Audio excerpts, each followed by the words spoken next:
Hey Richard, it's JJ. I just wanted to give you a call and ask, how you remain so, positive all the time because, sometimes it can get really stressful and, really, really tough. The stress is incredible. Really. Well, JJ, sometimes I just take a walk in the park and look at the trees and the birds and realize that life is an up-tempo haiku that takes you down a caramel slide into an ice cream sundae of pure delight. Okay. So should I just go outside and, walk around, look around and, feel less stressed about things? I can't wait to try it. Yes, you see, JJ, all the colors in the palette of life paint a picture. I can't begin to tell you how absolutely delightful it is. I haven't stopped smiling in 62 years. Even when I go to the dentist and they tell me to smile, I say, I already am. Okay, well, thank you, Richard. From one guy with initials in his name to another, you are A-OK, my friend. I'm so used to doing interviews that I almost ended this by saying, I'm just very excited for you to see it. I just can't wait for you to see it. But you have seen it. You've seen The Rise of Skywalker.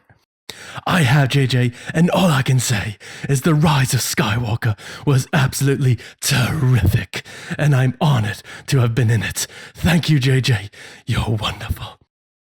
Oh, wow. Now I feel like I can write 3 more of these. So, thank you, Richard. Talk soon. Oh, and JJ, I love Star Wars.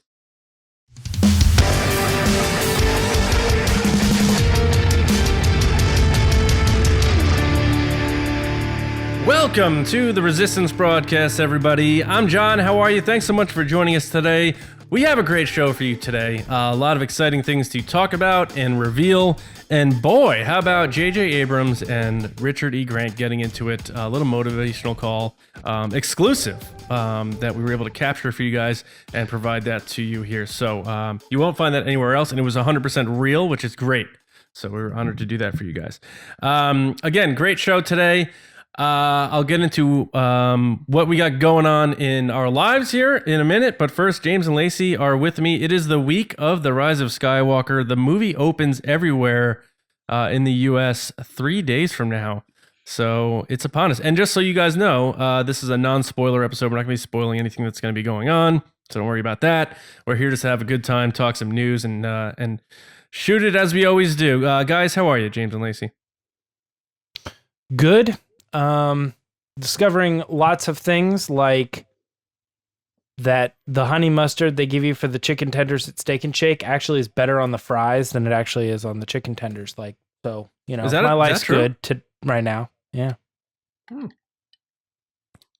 Good. Lacey? Any condiment revelations for you, Lacey? No, I don't know what to say to that. All right. Hi. All right. All right, guys. So today, I don't know what to say. What do I say to that? You got nothing. All right. The honey mustard small talk is not one of our strengths here.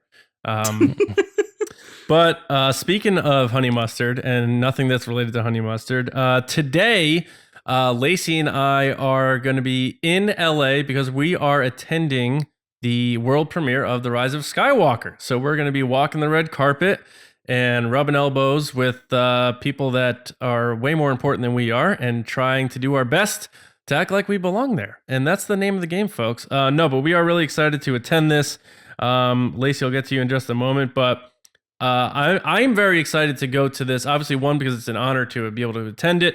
So I want to thank Val, Star Wars Newsnet, for allowing me to go. And of course, Disney and Lucasfilm for inviting us to all these events that we've been going to. James last week with the global press conference, getting to talk with the higher ups and the writers of the movie, and now us getting to attend this event. It's so exciting, and I'm really happy that I'm going with one of you, because being by myself the first time and not even knowing that many people at the time was a little overwhelming, and I feel like I didn't get to do as much as I wanted to do in terms of socializing and that sort of thing. So Lacey, you are joining me on this venture, and this is going to be your first one. So, how you feeling? I mean, today's the day, even though we're obviously recording this ahead of time to break the fourth wall. But are you pumped? What are you feeling? I'm nervous and excited. That's it? Yeah, kind of. I don't know. I won't know what I feel like until I'm there, I guess. I'll probably take a shot walk up before to I people? go. What? Are you gonna walk up to people? And say hi to people? I guess it depends on the person. Do I know them, or are you talking like walking up to Cast. Adam Driver? I'll like stare at Adam Driver from like 500 feet away. Like that's my plan. I think if I see Jonas and I have a chance, I would go up to him and say like, show him the tie and be like, I created Make Soule 2 happen. And, I don't know if I revealed to everybody. That's true. I got a custom made Make Soule 2 happen tie that I'm going to be wearing. So look for that tonight. Yeah, look for that when you're watching the live broadcast. Yeah, the live broadcast, I forget what time it starts. 5:30. 5:30 East? Pacific. Yeah, look for the live stream there. So I'll be wearing an all black suit with a yellow pocket square and a Make Soule 2 happen tie with the yellow logo on it, and fresh Adidas sneakers, black white wall sneakers. So yeah, that's my fashion Joan Rivers rundown of what I got. They're gonna be like, "What are you wearing?" And I'm like, "What's the name brand from Kohl's?" And that's gonna be my dress shirt probably. But no, I like my suit. I think I got it finally all together. Lacey, what do you got going on? You're wearing like a dress, a nice little dress.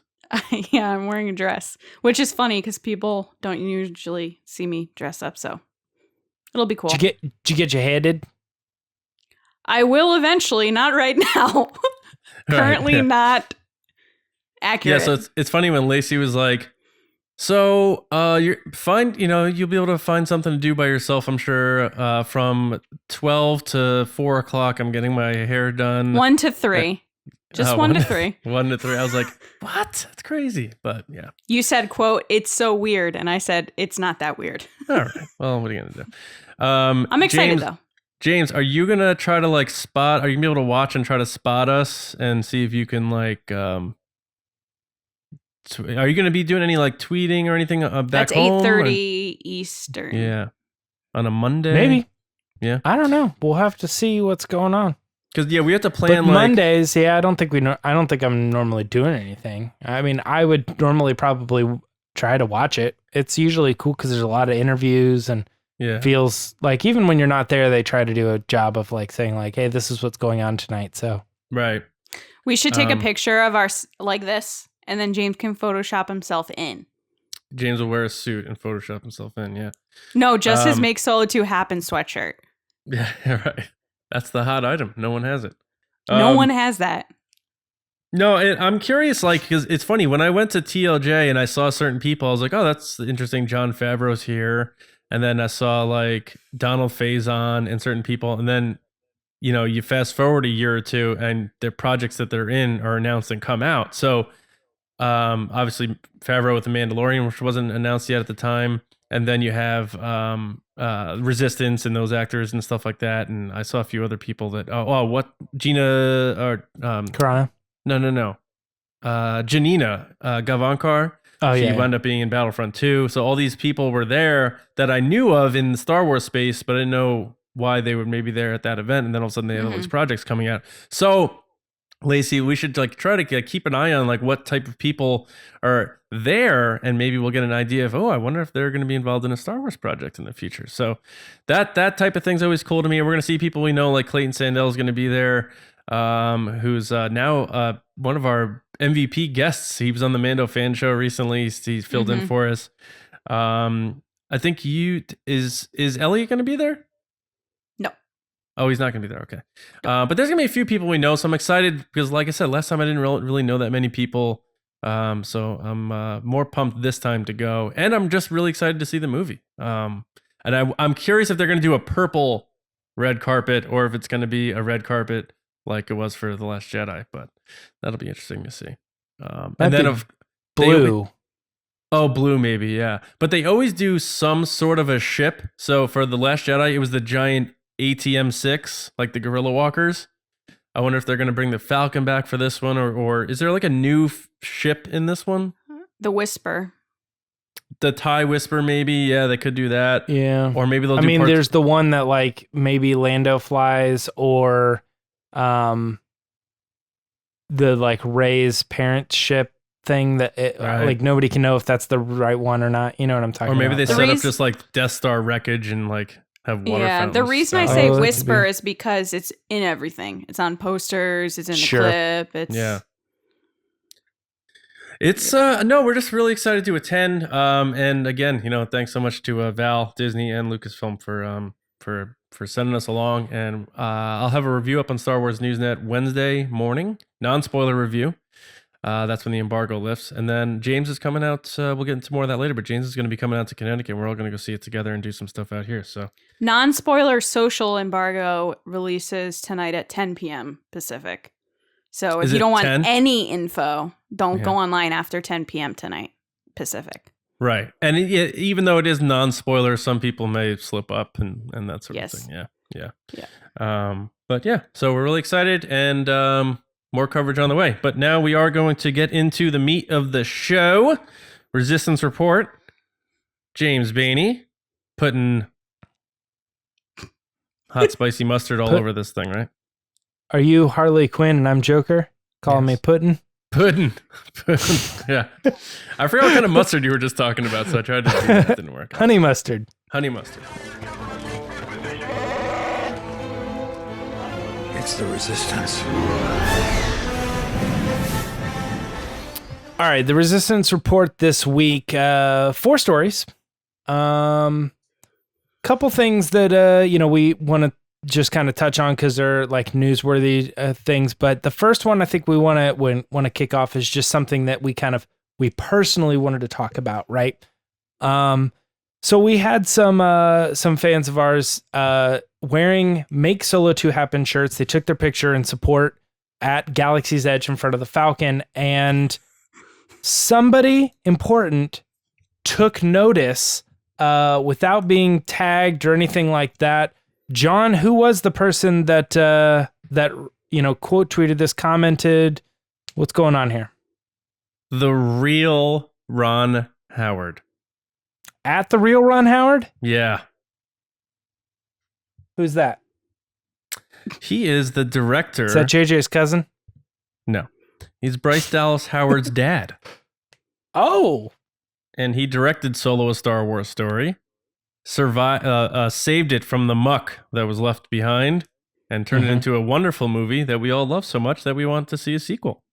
And I think what's so cool about this is that we just quote tweeted that couple that was at Galaxy's Edge with the shirts, which I loved. They had the red and green different variations, and they were so happy to be there and repping it. And I thought I always love when people do that. So we just quote tweet that all the time and say it's great. Hashtag Make Solo 2 Happen. Didn't tag Ron Howard at all. So he just found this somehow, came across it himself, which I think unless he searches the hashtag. Or he could search the hashtag. And I kind of thought that maybe he occasionally goes and looks to see what's up with that. Yeah, right. So he just took it upon himself to comment and say, "You guys are making me smile. This is so great." I don't have the tweet in front of me, unfortunately, what he said, but and then it turns out we have this. Obviously, there's this account that an anonymous fan of ours created for us to capture the handle. Way to get your handle. Very smart person. And now we're going to be using the account. It's at Make Solo 2 Happen. And Ron Howard now follows that account. So that's very, very cool. So crazy. Yeah. That's pretty nuts. I make stupid faces, but that is really crazy. Ron Howard follows 317 people, and one of it is at Make Solo 2 Happen. So we have to just be a phrase that John came up with years ago and had no clue that a while down the line, Ron Howard is going to be like, "That's pretty cool. Look at that follow." It's so ridiculous. John, if you see him tonight, are you going to say something? Yeah, 100%. Yeah, I have to. I will take my tie and just be like, Ron. No, but no. You just give it to him. You're like, here, this. You could just have it. You know what? Maybe I will. Yeah. I don't know, but it's just so cool that he just found it. It wasn't like one of those things. People always tag celebrities and stuff in tweets, and sometimes they give it a like out of kindness, but he wasn't tagged at all, and that's I thought the most interesting part. And then him following that account, I thought was really cool. So, and I don't think that necessarily means anything other than he loves the support, and he's also, again, like James was saying about Michelle Rejwan and John Kasdan, he's fully aware of the movement still, and he supports it and that sort of thing. So that's all I got on it. I don't know about you guys. Lacey, anything to add to that? I mean, not really. It's just super, super cool. It's exciting. And if we were to ever run into him, we'll definitely be like, run! Yes. It's us. No, it's just really cool.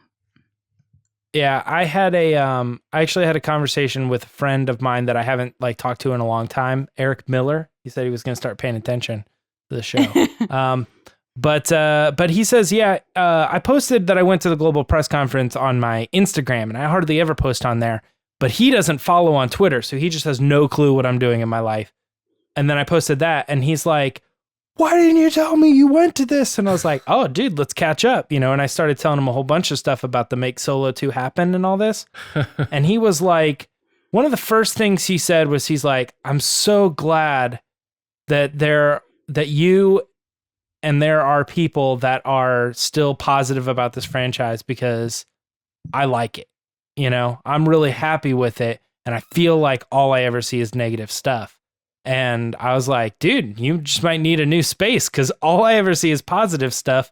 And it's like very rarely that we ever like encounter like, well, there's always got to be that one guy, there's always going to be those people. But for the most part, I feel like people really heavily support like Solo. And I think I could be wrong. I think he even said that Solo was like a huge surprise to him. And it's like exactly what he wants out of the Star Wars movies and stuff. So I was like, oh, this might be a good thing to bring up when we're talking about the Ron Howard thing.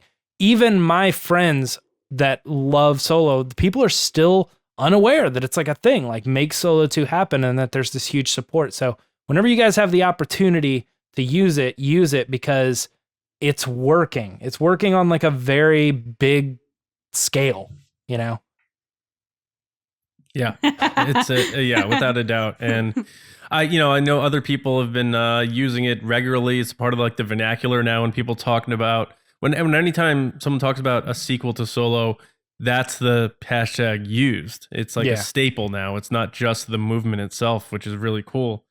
And again, we're keeping it going, and I think as the calendar turns to 2020, we're gonna have more plans in place. And sometimes you fall backwards into things with this thing, like James did with Michelle Redjuan. Like, not everything is gonna be a plan, but we're gonna make sure you guys are aware when we do make contacts like that or hear like cool things that could at least keep the spark going about the movement. So anyway, they're listening. Yeah. Yep. They're listening. Someone told me that once. They're like, I know it sounds like PR things, but trust me, they're always watching and they're always listening. I'm like, well, I read that it was on Reddit, actually. They say there's microphones Lucasfilm has in the walls right. of everyone's house. That's how they get the report. I mean, honestly, speaking from my own experience of working in like social media and marketing and stuff, you have weekly meetings where they ask you, what's everybody talking about? Like, that's a thing people do on a regular basis. So if people are constantly talking about this, or if it was a big trend like it was for like 2-3 weeks, they know about it. Everyone knows about it. Yeah, that's a good point. Well, another thing everybody knows about, because they released it love it on their YouTube channel, was a Rise of Skywalker kind of like behind the scenes, a little bit of like the propaganda, I guess. It's like they're trying to build up the story about friendship and what this means to not just like, you guys saw the one that was on the AMAs. It was more about the cultural impact. This one was more about like how the cast and the creators of this are involved together. You know what I mean? And how they share their relationships among many generations. So Lacey, I'm going to start with you on this. I assume you watched this video. What'd you think of it? I loved it. I love these kind of behind the scenes things. And over the summer when they released that trailer for D23, part of me was super disappointed that it wasn't a behind the scenes reel like this, because we'd gotten them for previous films where you talk about the production and stuff like that. But I loved how this one included the old cast and the new cast, but then also just showed everybody that they had fun making it. Like, despite all the drama and kind of behind the scenes whispers and rumors and stuff, when you get to see video footage of them having a good time and them interacting with each other and talking about how much fun these films were to make, it leaves you with a different feeling than reading an article about it, because you get to see the excitement on their faces. And then also it paints a picture for people to see how many people are involved in these films. I think oftentimes people forget exactly how many people are on these productions, from costumes to sound to video production to the actors to the writers to, like, yeah, there's 2 main writers, but there's a writing team that's involved. There are assistants and PAs and all these other things. So it always bothers me when people are so quick to be negative about things or nitpick on movies, because I'm like, come on, guys, there's so many people that work their butts off for this movie. So I'm just happy to see stuff like this where it's like fun moments that the cast, specifically Daisy and John, have kind of grown up with these movies. You know, they started in their young 20s, but now they're getting into their older 20s, which, from my own perspective, I'm a very different person than I was at 21 compared to 28 to now. So it's just always fun to see. Yeah, that's a huge point, Lacey. I don't think there was a person who watched this video that wasn't going like, who the heck is that person just standing there next to Daisy Ridley? You know what I mean? Like, do you just put on like white shorts and a handkerchief and then you just walked on the set? Like, what is going on? Who are all these people? I know specifically, like, there's one scene where like it looks like JJ and Daisy, and there's like a lady just standing there, and I'm like, I know she's very important, and everybody on set knows who that lady is, but I don't. No one does, you know?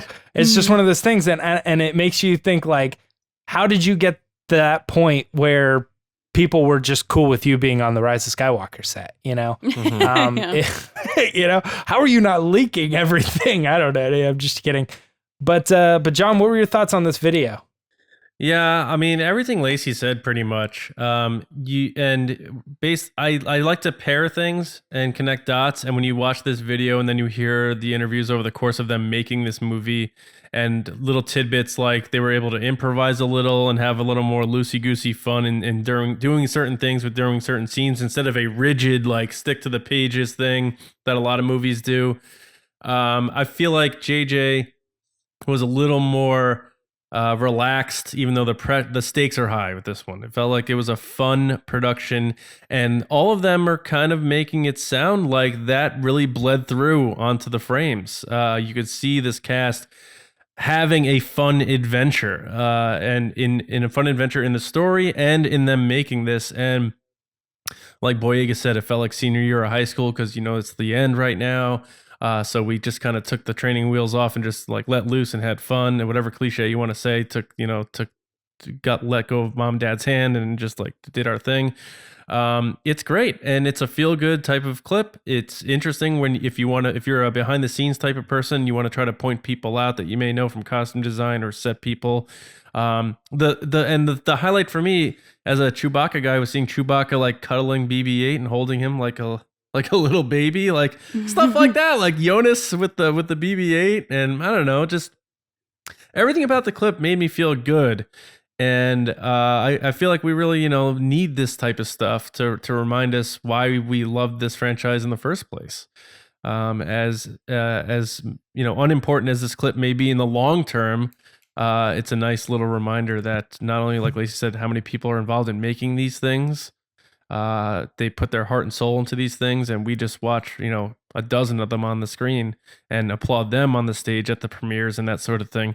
But it's thousands of people involved all over the place to make this happen, and especially the people that are going to be bringing Leia to life in ILM, like the countless amounts of hours and frame by frame and stuff that must have went into that. We're just going to see it, and people are going to be like, "Oh, that was cool," but it takes a lot, and I like reminding ourselves as fans and other fans what goes into making these things happen that we so quickly just take in. Last thing I wanted to say about it too is I kind of said at the beginning, I said it was kind of like a piece of propaganda, because I don't mean that in a negative way, but like you can tell the way that it's cut. Go watch it again. You might not have even noticed this. They very specifically will put like a scene of Carrie Fisher back in the day. She points to the camera, and then it'll cut to her like on the Force Awakens set pointing at the camera. Then there's like a scene with Han and Luke and on Return of the Jedi, and they're like holding, like he's holding his like waist sort of. And then like they cut to John Boyega and Oscar Isaac on set, and he's like touching him in a very similar way. Like there's a lot actually in there that they're kind of like bait and switch. Like here's this thing that you love. See, the new cast is doing the same thing. It's not just these people had fun. These people had just as close of a connection, and they're really like just handing that to you. There's even one specifically where Harrison Ford is kissing Leia on the top of the head, and then the very next clip is Oscar Isaac kissing her on the head. Yeah, so it's like it's been passed again, you know. So just go back and watch that again and look at all the little like ways that they're tying old clips to new clips like right after each other. So and James, kind of interesting. You bring up a good point that made me think of something a lot of people were upset about, was that there wasn't a lot of prequel showing in this featurette. Mm-hmm. And I think, you know, that I don't think that was anything necessarily deliberate. I think they really were just showing where this thing started and now where it's ending. And even though the prequels story-wise take place before, they're talking about creating this saga and, you know, bookending it. So I think and because those legacy characters were involved with this trilogy and not so much the prequels. So I think it was just a matter of circumstance and not any kind of deliberate jab at the prequels in any way. I think they were just trying to focus on that element of here's the beginning and here's the end, and how those people connect to the end here because they were in the originals and now they're returning for this trilogy. So I hope people don't take it as a slight. I understand why kids who grew up with the prequels may have felt slighted by that, but it was definitely not an intentional thing. Mm-hmm. Well, since we're on the subject of ending the saga and how JJ is approaching that, let's go ahead and talk about this New York Times article that came out. Oh boy. I had planned on asking John to start with this or whatever, but it's been a little while since we've heard from Lacey. I actually want to hear John talk about this too. He got a little spicy on Twitter about it, so I actually want to start with John too. I agree with you. Okay. All right. Well, John, here's the thing. Yes, this whole big article was put together, and it was just kind of like a whole background of how this whole thing came to be. Right. Let's look at the beginning. Yep. Let's look at what happened in the middle, and it was just kind of a piece that kind of looked at the whole big picture. And in some of this stuff, JJ said a couple candid things. I don't know. Some people were running with maybe this is a different way to look at what we thought was happening. John, go ahead and say what your thoughts on this article were, and maybe a little bit on the social media reaction to the article. Yeah, I think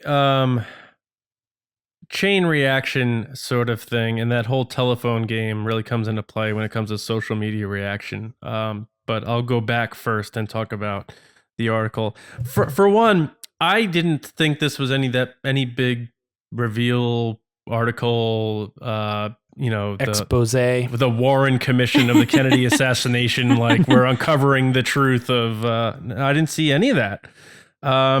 It was them talking about making it and all the beats that we've heard before, and there's even quotes from J.J. Abrams saying that he praised The Last Jedi for taking chances and doing new things.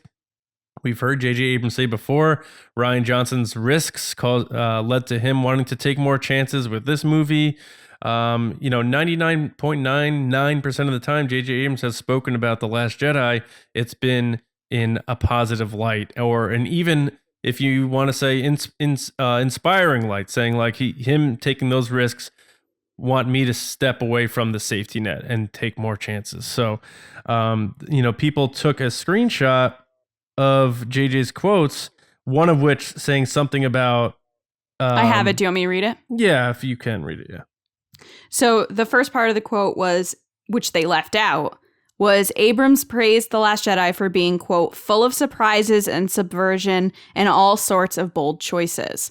The next quote, which is the only thing people screenshotted, was, on the other hand, which, first of all, when someone says on the other hand, there's a first part of that hand that you need to include in There's said the statement. first hand. Yeah. Yes. They just went right to Luke in Return of the Jedi, no hand. No. Yeah. So he said, on the other hand, he added, it's a bit of a meta approach to the story. I don't think that people go to Star Wars to be told this doesn't matter. Now, what he's referring to is that he set up a lot of questions in TFA, which we've openly talked about a lot on the show, in our TFA commentary on Patreon. We've said there are a lot of like, who's the girl? What does this mean? Kenobi speaks. What is all of this about? Ryan chose his choice, his bold choice, to say it doesn't matter. She's a nobody. Snoke doesn't matter. He's dead.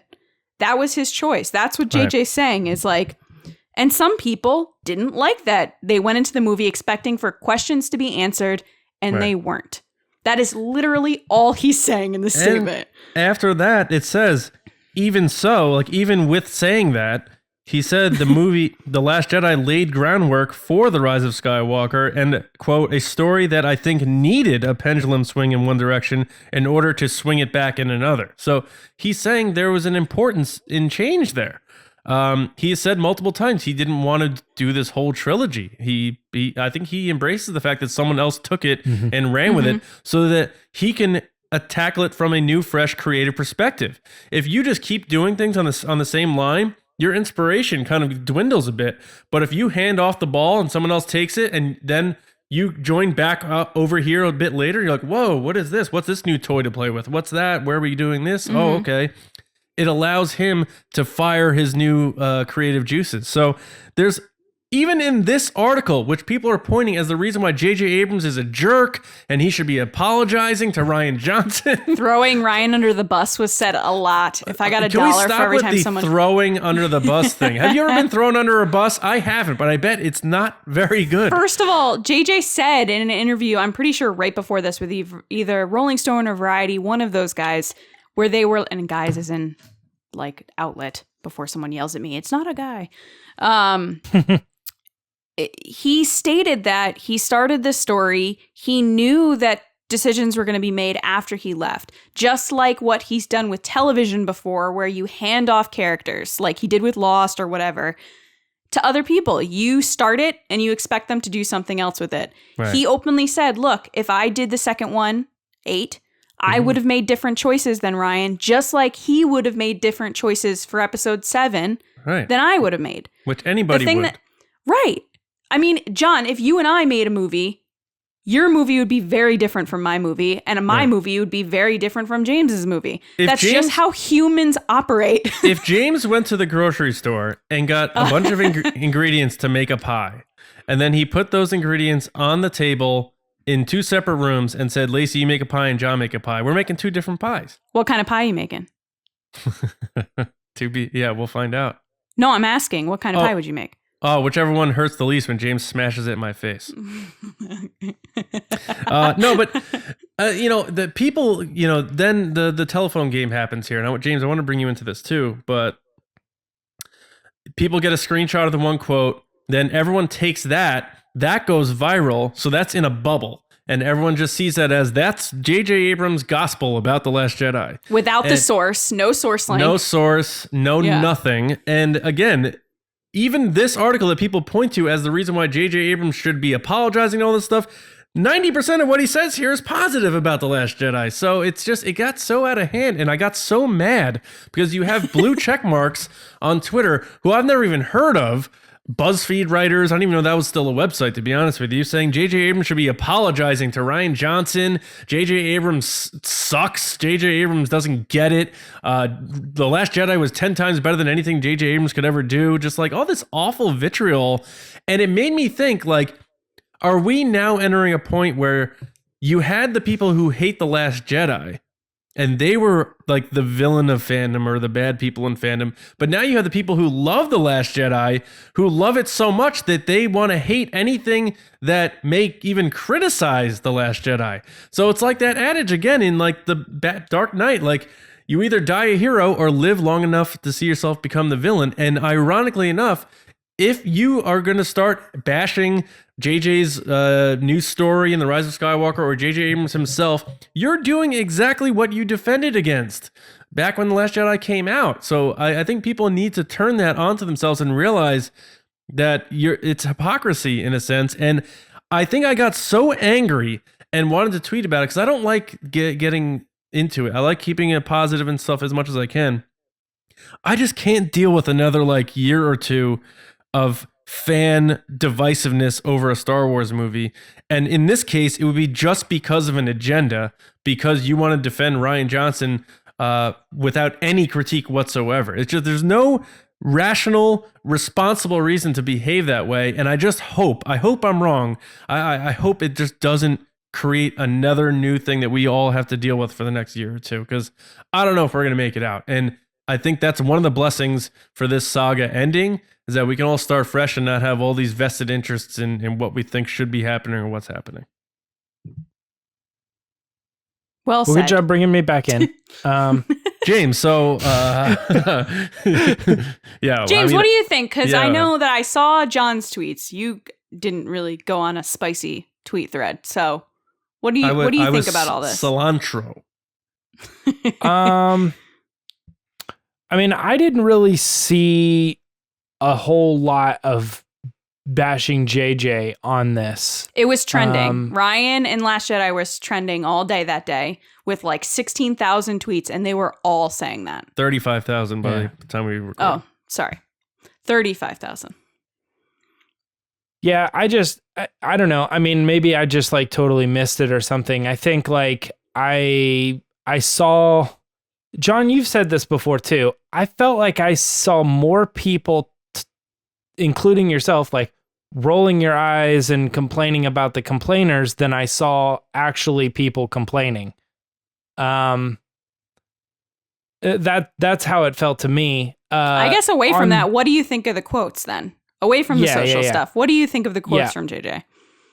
The thing is I know I started reading the article, and the first thing they say is like, J.J. Abrams says he's bad at endings. And I was like, well, this is interesting, because I feel like he's worked really hard in the last couple months to separate himself from some of the fictions that people say about J.J. Abrams, you know, including like the mystery box thing. He's like, people always bring up the mystery box thing. I don't do that, you know?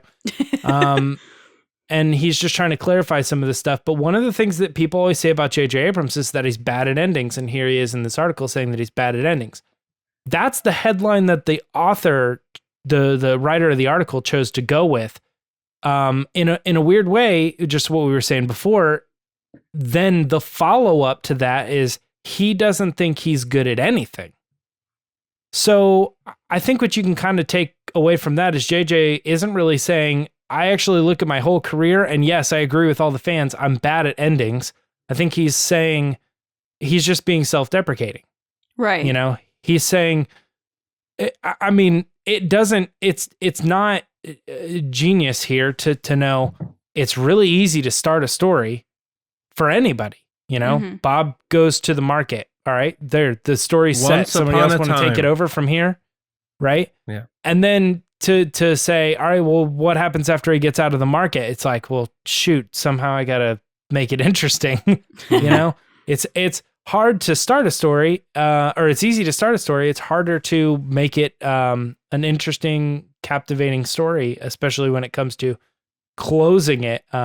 So I don't think there's anything, special there. And I don't think anybody is really like good at endings. Like, what director out there is going like, I'm not very good at creating things, but I can really wrap things up. Put me on the final movie of a trilogy or a franchise. Yeah. James, I don't know. I think everybody probably has that problem, but it's weird that the author of the article chose to go with like, that's the headline. When JJ says some of these things, remember, there's somebody else interpreting the thoughts and writing their own story around it, right? Then there's people reading that story and putting their thoughts and how they're observing what they're taking in and repeating what they're reading, right? The information that they're gathering. And even if you go all the way back to the source and say, no, this is exactly the word that JJ said, and here's the audio to it, JJ still could be in a position where, like, I don't know, he didn't really mean it like that. Yeah, I said that, but I think I think I worded it poorly when I did that interview. You know, it's like, I don't know why we put so much on, like, even though it's clear the path that information took to get to you, it's still like JJ said to a guy, the guy rewrote it. Now this person is reading it, then it's screen capped, then you're seeing it on your Twitter feed. Bingo. It's like, that's a lot of pass through right there. And you know, the whole you made me think of this again. There's like, you keep making points tonight, James, that makes me think of other things. Like that's called teamwork, folks. When you like JJ saying I'm not good at endings and I'm not good at anything, it reminds me of the end of 8 Mile when he has that rap battle and he just roasts himself and he's like, here, tell these people something they don't know about me, and the guy has nothing to say. So JJ just like, if I just say I can't do endings, then nobody has anything else to say. Like, right. It's controlling the narrative of what JJ's all about. Right. Yeah. Right. Yeah. I think that this story, though, a lot of coming out of it was not just the JJ comments, was once again the John Boyega comments. People are really mad at him, and I don't understand why. Well, because someone made a fabulous point, which was several months ago, a large group of people did not like Game of Thrones. Emilia Clarke came out and said, I didn't like the ending, probably because her character dies. Spoiler alert, I've never watched it, but I just know that. She said Snape that. killed Dumbledore. Right. And people were, and she was like, I didn't like the ending. And people were like, hooray, Emilia, way to go. Then 8 months later, John Boyega goes, you know what? I didn't really like The Last Jedi. I respect it. I had fun doing it. Did he even say that, though? Not really. I'm just like kind of paraphrasing right now. That's what I'm saying. My point is that he didn't really say he didn't like it. He just said that there were things that he didn't like being separated, or he didn't feel like his character got enough story. If you've seen from the marketing so far, John Boyega is in everything. So like we talked about weeks ago with Mark Hamill and Anthony Daniels, which people got mad about that too, people saying, hey, I wish I had more lines. And people were like, how dare you take lines from Daisy? No one said that. They just said they wanted more screen time. They just liked working together. They wish they could work together more. And also, he's a Star Wars fan. Yeah. So if he doesn't like something, he's allowed to not like it. He sat on Hot Ones and said Anakin could kill Rey in a second and hold all of us while force choking us while he did it. Right. That's his opinion. He's allowed to have opinions, and it drives me nuts when people are like, well, how dare you say that Anakin is the best? How dare you do that to Rey? He's not doing it to Rey. He's just being a fan. And I don't like fake. Tally. I don't like Palpatine. That doesn't make me a bad person. It's a fake story. They're not even real people. Oh my goodness. That's what I get spicy about. I'm like, let the guy be a fan. And Lacey, Emilia Clarke did it. Did you like that movie? A like week after. 99% on Rotten Tomatoes. And they're like, oh, what was the 1%? You're like, oh, I don't know. Maybe this could have changed a little bit. And it's like, yeah, I didn't like Haldo's hair color. People were like, Lacey, how dare you? Yeah, throwing Ryan I under would the have maybe bus. done that differently. I would have made different choices if I were making that movie. To the point, like the Emilia Clarke thing, it's a great like hypocrisy again. Like Game of Thrones was fresh out of the oven, like finishing up. And she's like speaking about it and like, oh, it didn't go how I thought and blah, blah, blah. At least like Boyega waited like 2 years. Yeah. And he's been, in my opinion, the best ambassador for the franchise in the last 5 years. Maybe not even just out of the new cast, out of anybody. He is always making appearances, always has a smile on his face, always keeping it fun, still on social media, interacting with the fans. Had to deal with like let's not forget like Daisy and Kelly Marie Tran dealt with stuff. This guy was like getting racial comments made about him too. When The Force Awakens came out. Sure. Like, people forget about that. And he dealt with it, he weathered it, and he kept going. Like there's so you could point. He laughed while getting free TVs for Oscar Isaac. Yeah, I mean that's what something you could point the finger at whoever you want, but I would think Boyega would be like one of the last people to do that too. So, I just hope that the good fans, the rational, common sense thinking fans, we know are the majority, may be less of a silent majority. And let's try to like kind of take fandom back in a way and make sure that Lucasfilm and Disney and stuff knows that like this thing is not imploding. Like most of the people do still love Star Wars very much. And that's why I got so mad, because I don't want to get the fandom getting hijacked by like just crazy, irrational thinkers. But at the end of the day, the quotes that JJ said about the meta storylines and people don't like things, unanswered, it's true. My husband went to Last Jedi, had no idea what's going on. If I asked him what happened, he'd still not know because he doesn't get it, because he doesn't know Star Wars. Yeah. So it's not like JJ said anything that's not true. And he's allowed to have those opinions because the general public doesn't get it. And that's fair. And I love The Last Jedi. And when I reviewed it, I gave it a great review and people told me I should burn in hell.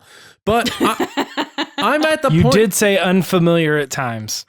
I did say it was unfamiliar at times. Yeah, that's true. But I'm at the point now where I'm like so tired of it because of the people that are defending it so hard that it's making me want to go like punk rock and be like, you know what? It wasn't as good as you think it was, because I'm just tired of the Rian Johnson TLJ narrative or bust that's kind of shown its face. Like, get out of here. Like, I love TLJ, but it's 2 years now.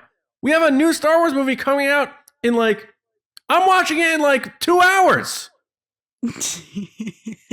Can we just move Depending on when you're listening to this, you may have already seen it. I mean, like 6 hours. Just move on. It's okay. It's okay. A lot. You know who's not moving happening on? And that would be Kylo Ren's feelings about the Jedi Charles Temple. Soule. Yeah. Charles Soule is he's an angel. I love Charles Soule. We have one more story in the Resistance report. Now I think we've said everything that we can about that. I think there's a lot to say about the fandom in general. Nobody, hey, split the cookie with your friend, man. The last thing you want to happen is like your mom to take your cookies away from you, right? I was waiting for John to just be like, it's better to have half a cookie than fighting to try to get the whole cookie, right? Yeah. So let's talk about this though. Charles Soule. Okay, so last week we got a couple comic announcements, right? We already knew that the Rise of Kylo Ren was happening. There was also a couple snippets from upcoming Star Wars comics, including a new one called Bounty Hunters, featuring a character from the Target Vader series. Mm-hmm.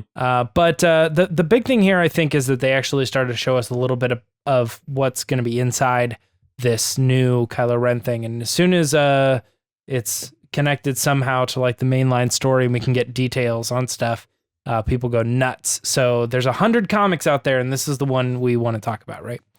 Yeah. Lacey, let's dive into this. So we got a little bit of a snippet. What were your thoughts? Do you think this is going the right direction? There was a couple reveals here, I think.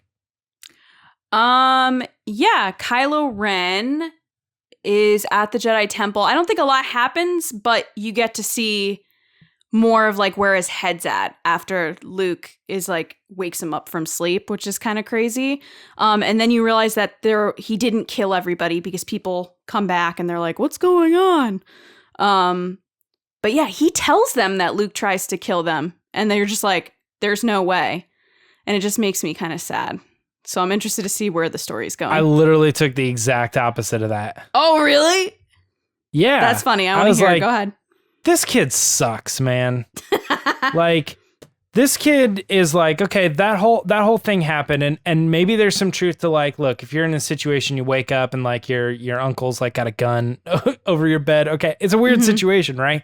Right. But we kind of know that that situation wasn't exactly what he assumed it was, and he like flipped his lid, started killing, burning down all this stuff, and then the people come back and they're like, whoa, chill out, hold on, what's going on? And he's like, you guys suck, I'm the best, I was clearly the prize student here, right? You're trash, you're not even Jedi, and he's like threatening them and stuff. And I was like, this dude has just like lost it. This kid sucks. I don't feel bad for him. This kid sucks. Yeah, he does. It felt I was very like, prequel Anakin to me.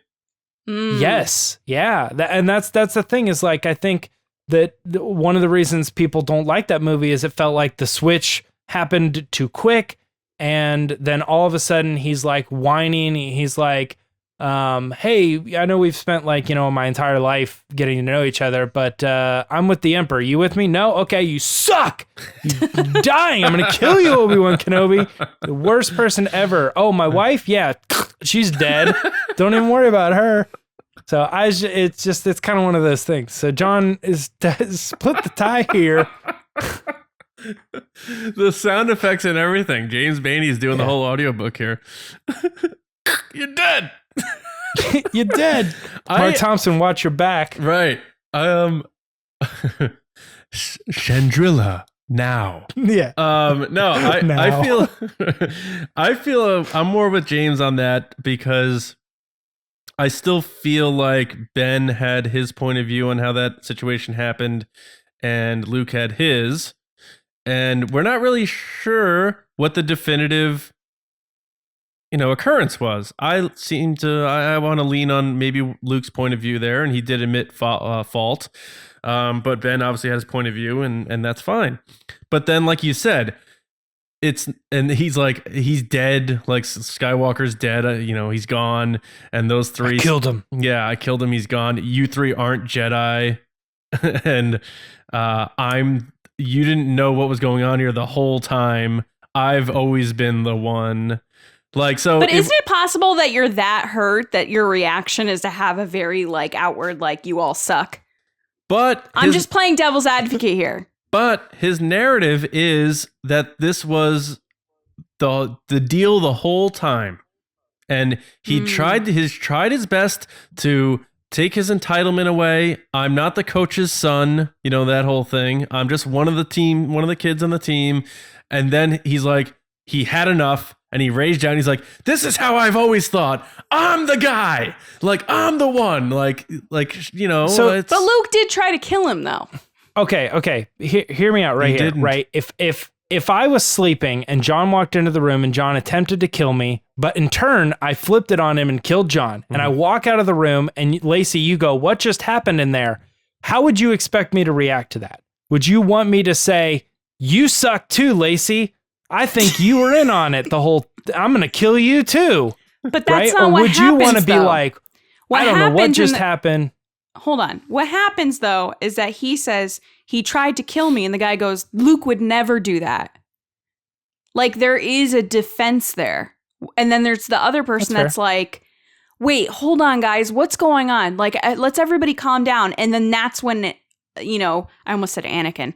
That's when Kylo like gets even more angry because he's like, yeah, Ben, Kylo, whatever. Gets even more angry. Freudian. Gets even more angry because that one guy, and I'm blanking on the name, is like kind of poking him, being like, oh, Luke would never do that. Like me personally, if I came to you and said, this terrible thing just happened to me, and your first reaction is, that's not true, that could never happen to you. My immediate reaction is going to be anger because you don't believe what I'm saying. But I don't like the analogy because you coming up to me would be in like, I imagine some setting where everything around us wasn't on fire. Yeah, it's weird. It's like, you wouldn't believe what Tom Hanks just said to me. He said he was going to murder my family. Yeah. And it's like... That's true. Everything is on fire. Like if I walk... I show up to Lacey's house and her whole house is on fire. She's like, you won't believe what my neighbor just tried to do to me. And I'd be like, all right, well, clearly there's something going on here. But if she was just standing in her house and like, you won't believe my neighbor tried to kill me, I'm like, I probably need just a little evidence. But when the whole thing's burning down and like everything is just destroyed because you did it, then... But did they say he did it though? I think he implied, didn't he? Isn't it implied that he's like, Skywalker's dead? I think there's more to the story here that we're not seeing, obviously. That's fair, too. Sure. But I do think that it is implied that Kylo Ren was or Ben in this case, Freudian slip, was the one who was like causing all the fire. Those two Jedi taking credit for it. Those two Jedi ignite their sabers. They're like, they're sensing it. They're like, he did this. And the one guy's like, no, don't. Let's talk it out. I sense it, too. Yeah, right. Yeah. It's Obi-Wan. Yeah. He's the James of the group. Let's talk about this. Don't go crazy. And then John and I are like what is happening? You? Yeah, pretty much. It's exciting though. I liked it.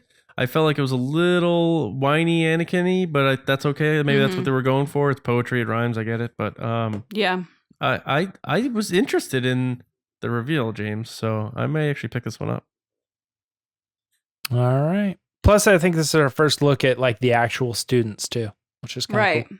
Yeah, what was that species? What's that guy's? The tentacles. Yeah, the alien one.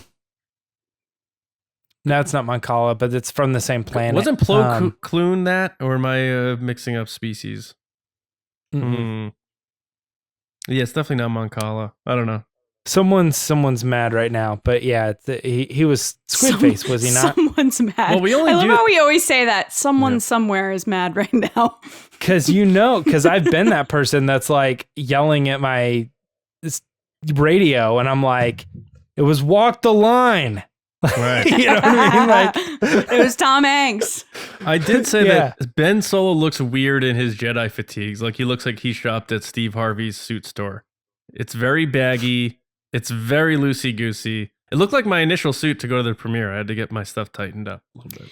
So you know how we have that, well, not we, you have a theory, which is somewhat true, which is when they have actresses play a younger version of themselves, they have bangs. I find that younger versions of characters, guys, have baggier clothes. They never have properly fitting clothing. Like, because it's supposed to make them look awkward and like not fully. That works. You know what I mean? Yeah. Quarren is the species? Quarren, yeah. All right. And they live on Mancala with the Mon Calamari. With the flan. Yeah, flan. All right. All right. That's it for Resistance Report. We're running a long show today, but let's head over to the Scoundrels Rundown. Ready? Punch it on 3. 1, 2, 3. Punch it.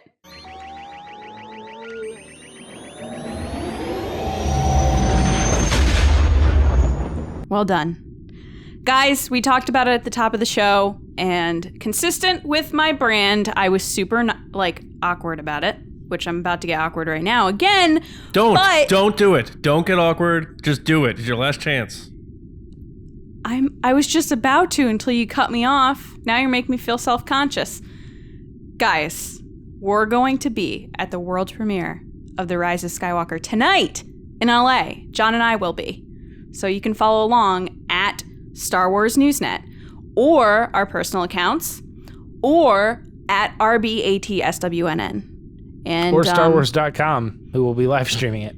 Or that too. I was talking from personal experiences. Yep. Yeah. You'll get to see me not in t-shirts, like in a Star Wars t-shirt, which is like my brand. Woo!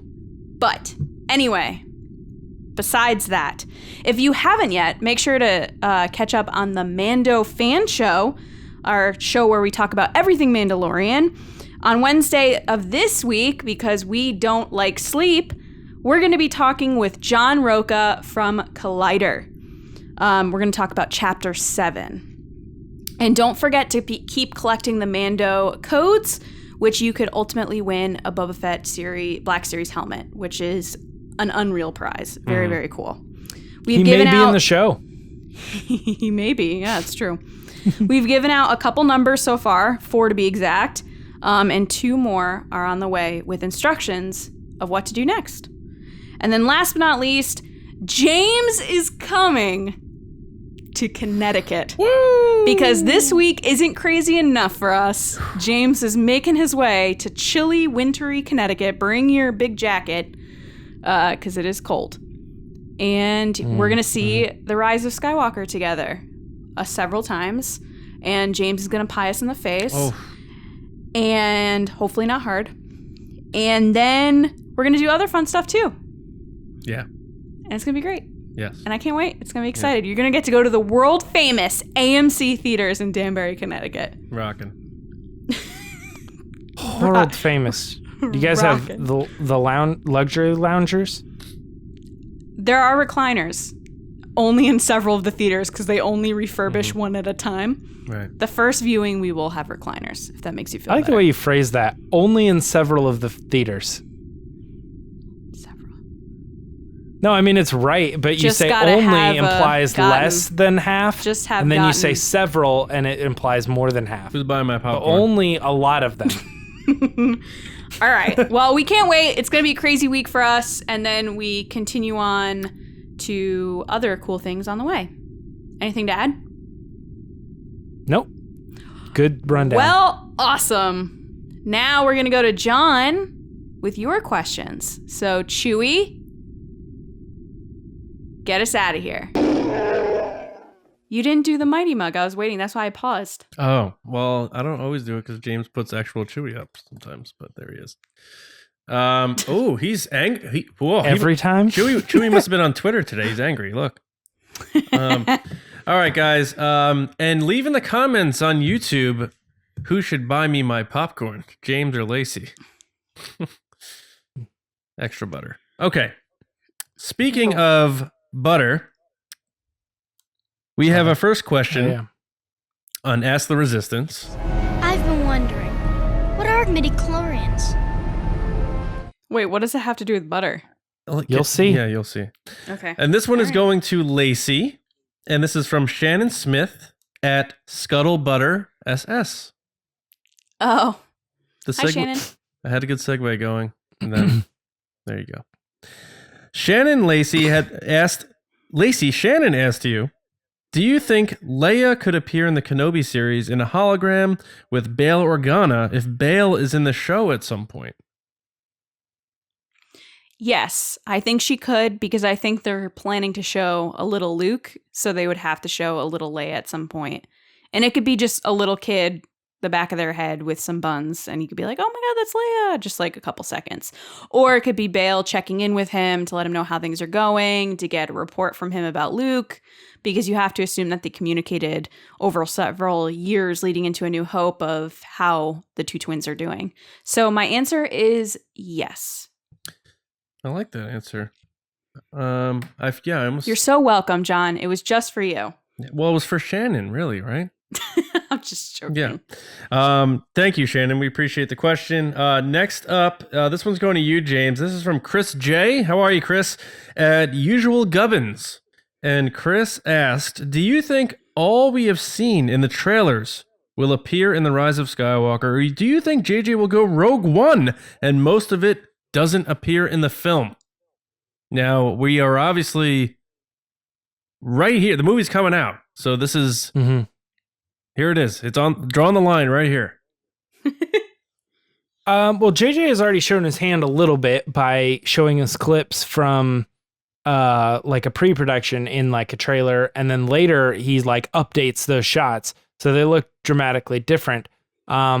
I would also push back a little bit that most of the stuff in the Rogue One trailers did not end up in the movie. I think it did. I just think there were a good amount of key scenes that people were excited to see that didn't end up making it. I don't know if it was like over 50%, like most of the footage. But I think that there will probably be scenes in the trailers that don't show up in the movie. But I definitely do not think it will be anywhere near the scale that Rogue One was, because they cut those trailers and then came back and revamped the whole end of the movie. And I definitely don't think that's happening. Rise of Skywalker. What is funny is actually Solo it wasn't even as bad as Rogue One. Right. Like they reshot 80% of that movie. And maybe that's part of the reason they waited so long to hold on the trailers. But I think it'll be all right. I think we'll be good. I think we're good to go here. Nice. Well thought out answer as always, Mr. Baney. All right. Next up, we have Nathan Pierce at All Things with Nate. I'll grab this one. So Nathan asked, are you worried that the Rise of Skywalker will push the classic characters aside in order to focus on the newer ones? The exact thing Hamill himself hated. I mean, that's kind of been the whole thing from the beginning. I feel like this question time jumped from before The Force Awakens came out and arrived now about this movie. But because, Carrie Fisher's passed on, Han Solo is dead, and Luke Skywalker's dead. So you almost by default, that's already happening. So I'm not worried because that's the case. That's just what the deal is. And if you look at the marketing for the film, they're like, this is the new generation of heroes. If you look at the new posters, it's our new heroes and villains. And if Star Wars is going to go on, that's our reality. You need to introduce new characters, new heroes, new villains. The old ward isn't going to be around forever. I mean, look at C-3PO looking around saying, one last look at my friends, and they show R2-D2 and Chewbacca, and guess what? Both guys who were in that droid in that costume are gone, literally. So Star Wars is always going to be evolving, and I think fans need to get used to that.